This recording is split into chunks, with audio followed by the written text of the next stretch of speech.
আসসালামু আলাইকুম। সবাই কেমন আছেন? আশা করছি সবাই ভালো আছেন। আমরাও আল্লাহর রহমতে ভালো আছি। মিনারা সিদ্দিকী ব্লগে আপনাদের সবাইকে স্বাগতম জানিয়ে আজকের ভিডিওটা শুরু করলাম।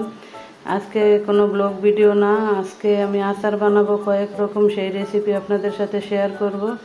এই তো গতকালকে রাতে আমি আম ভিজিয়ে রাখছিলাম চুনের পানি দিয়ে, সেটা এখন চিপে ভালোভাবে এখন চিনি মেখে 2 ঘন্টার জন্য রেস্টে রেখে দেব।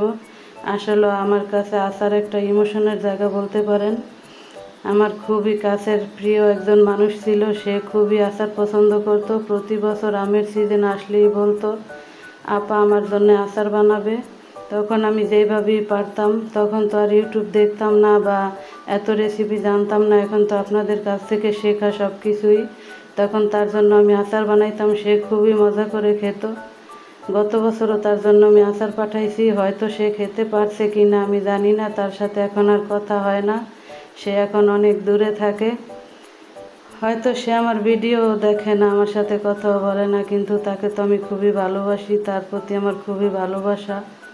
তাকে আমি অনেক মিস করি। আমি যখনই আচার খাই বা গরুর মাংস বলেন, শুটকির ভর্তা, ইলিশ মাছ এগুলো খেতে বসলে আমি তাকে অনেক মিস করি। তার কথা আমার খুবই মনে পড়ে। এগুলো আমি খাই না তা না, আমি খাই, কিন্তু তাকে খুব মিস করি। তার কথা খুবই মনে পড়ে। আর এখন তো কেউ আমাকে বলে না, আমি এত রেসিপি এখন জানি আল্লাহর রহমতে আপনাদের কাছ থেকে শেখা। এখন আমাকে কেউই বলে না যে আপা আচার বানাও, আচার দাও, আচার খাবো, শুটকির ভর্তা বানাও, আমি আসতেছি। আসলে সে একটা জব করতো অনেক দূরে, সে বছরে 2-1 বার আসতে পারতো। তখন আমি তাকে তার পছন্দের সব রকম আচার বা শুটকির ভর্তা বলেন, যেটাই পছন্দ করতো সেটাই খাওয়াইতাম। আর এখন 2 বছর হয়ে গেছে, তাকে আমি খাওয়াতে পারি না, তার সাথে কথাও বলতে পারি না। আর সে তো সময় পায় না, হয়তো আমার ভিডিও দেখে না, কিন্তু তাকে আমি খুবই ভালোবাসি। এই আচারগুলো আমি বানাইতেছি আর ভিডিওতে ভয়েস দিতেছি, আর তার কথা আমার খুবই মনে পড়তেছে।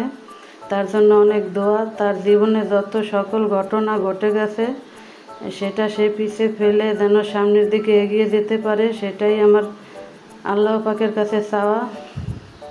যাক, বেশি কথা বললে আমি ইমোশনাল হয়ে যাব।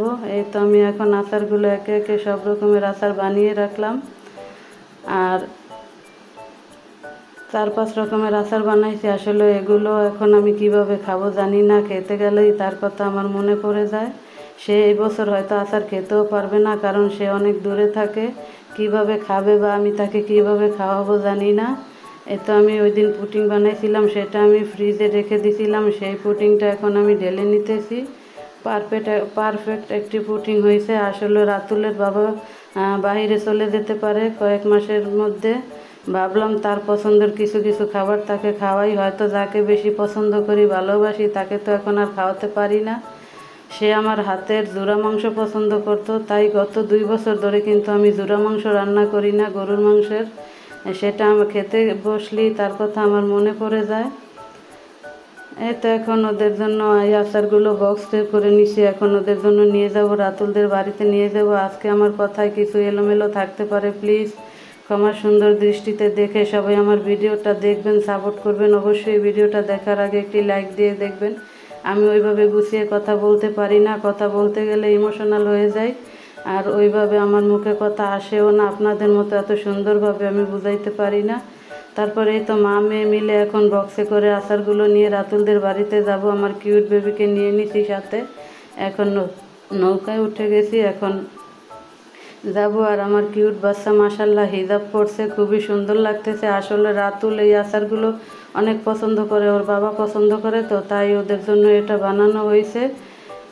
এখন তো এই আমার ভাগ্না ভাগ্নি ছাড়া তো আর আমার কেউ নাই, আর আমার বাবা মা ছাড়া আমি ওনাদেরকে অনেক ভালোবাসি, আমার ভাগ্না ভাগ্নিদেরকে আমি অনেক ভালোবাসি। কিউট বাচ্চা, কিন্তু ও আমার মেয়ে না, ও আমার বড় বোনের মেয়ে। তারপরে ওকে আমি ভালোবাসি। আগে যাদেরকে ভালোবাসতাম তাদেরকে তো আর ভিডিও করে ধরে রাখতে পারি নাই, তাই তারা বোঝে না।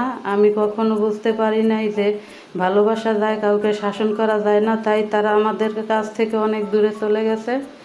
তাদের জন্য দোয়া ছাড়া আর কিছুই আমার বলার নাই। এই তো দেখতে দেখতে এখন ভিডিও শেষ পর্যায়ে চলে আসছি। জানি এত জ্ঞান জ্ঞান করে ভিডিও বানালে আপনারা দেখবেন না, তাই আপনাদের জন্য শর্ট ভিডিও বানালাম।